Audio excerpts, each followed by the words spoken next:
نحمده ونصلي ونسلم على رسوله الكريم أما بعد فأعوذ بالله من الشيطان الرجيم بسم الله الرحمن الرحيم وما آتاكم الرسول فخذوه وما نهاكم عنه فانتهوا صدق الله مولانا العظيم وصدق رسوله النبي الكريم الأمين ونحن على ذلك لمن الشاهدين والشاكرين والحمد لله رب العالمين بلغ العلا بكماله كشف الدجى بجماله حسنت جميع خصاله صلوا عليه وآله یا صاحب الجمال ویا سید البشر من وجهك المنیر لقد نور القمر لا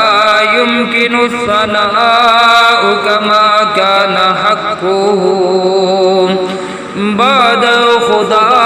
بزرگ تو ایک قصہ مختصر۔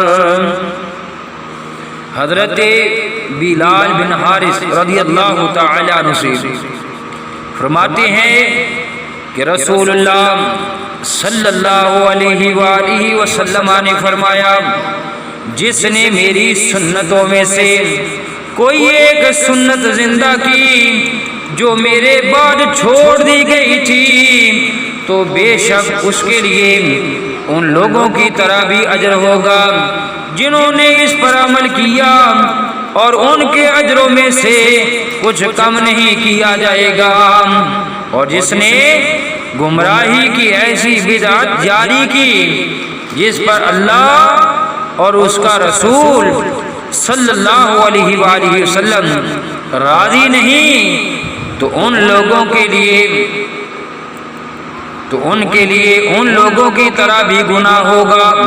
جنہوں نے اس پر عمل کیا، یہ ان کے گناہوں سے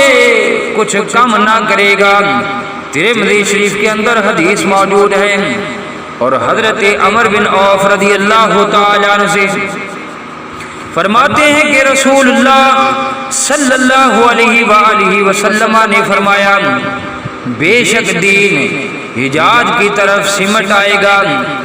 جس طرح سانپ اپنے بل کی طرف سمٹ آتا ہے، اور البتہ دین حجاز میں ضرور جگہ پکڑے گا جس طرح بکری پہاڑ کی چوٹی پر جگہ پکڑتی ہے۔ بے شک یہ دین غریب شروع ہوا اور ان قریب یہ غربت کی طرف لوٹے گا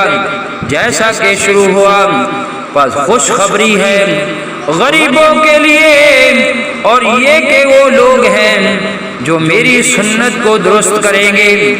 جس کو میرے بعد لوگ بگاڑیں گے۔ ترمذی شریف کے اندر حدیث موجود ہے۔